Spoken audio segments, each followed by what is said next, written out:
والذین هم لأماناتہم وعہدہم راعون، اور وہ جو اپنی امانتوں اور اپنے وعدے کی رعایت کرنے والے ہیں۔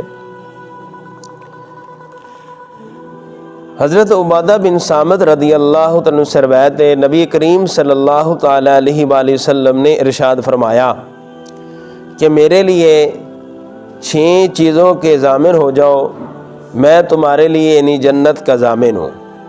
یعنی جو بندہ یہ 6 چیزوں کا ضامن ہو جائے تو رسول اللہ صلی اللہ تعالیٰ علیہ وآلہ وسلم نے ارشاد فرمایا کہ میں اس کے لیے جنت کا ضامن ہوں۔ نمبر 1، بات بولو تو سچ بولو۔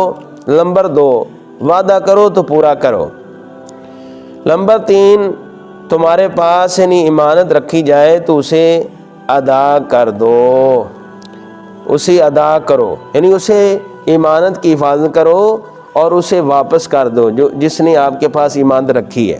اور ہمارے ہاں کیا ہوتا ہے، ہم تو دعا کرتے ہیں کہ ہمارے پاس جو کوئی امانت رکھ جائے، یا ہم کسی سے پیسے لیں تو ہم کہتے ہیں وہ مر ہی جائے، اور جب مانگے تو ہمیں یہ پسند نہیں کہ وہ مانگے۔